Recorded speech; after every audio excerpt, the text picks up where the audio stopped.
গ্রামীণ অর্থনীতিকে মজবুত করতে এবং জনজাতি এলাকার মানুষদের স্বাবলম্বী করে তোলার লক্ষ্যে এক বিশেষ উদ্যোগ গ্রহণ করা হয়েছে।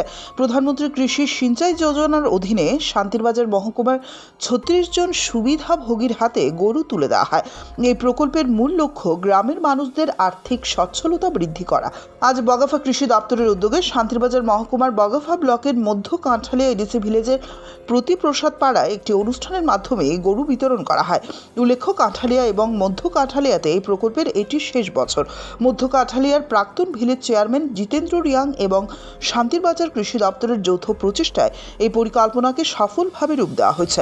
অনুষ্ঠানে উপস্থিত ছিলেন বগাফা ব্লক ডেভেলপমেন্ট কমিটির সদস্য দেবাশিস ভৌমিক, বিশিষ্ট সমাজসেবী মম্বু মগ, প্রাক্তন ভিলেজ চেয়ারম্যান জিতেন্দ্র রিয়াং এবং বগাফা কৃষি দপ্তরের তত্ত্বাবধায়ক রাজীব সেন সহ অন্যান্য বিশিষ্ট ব্যক্তিরা। তারা তাদের ভাষণে এই প্রকল্পের গুরুত্ব তুলে ধরার পাশাপাশি কেন্দ্রীয় ও রাজ্য সরকারের বিভিন্ন উন্নয়নমূলক কাজের কথা উল্লেখ করেন। সরকারি সহায়তা পেয়ে স্বনির্ভর হওয়ার সুযোগ মেলায় সুবিধাভোগীরা আনন্দ প্রকাশ করেছেন। বিক্রি না করেন, সবাই নিজেরা পালবেন, সংসারটা যাতে বাড়ে এটা আমরা আশা করবো। আপনার একটার থেকে যদি আজকাল যে মনে করছেন আজকাল খুশি হয়েছে, আপনি যেদিন একটার থেকে 10টা বানায় দেখাইবেন, এই দিন আপনার থেকে আমি বেশি আরো খুশি হব, আমরা বেশি খুশি হব নাকি স্যার? ঠিক আছে না? একটার থেকে 10টা বানায় দেখাবেন যেদিন, সেদিন আমরা আরো বেশি খুশি হব।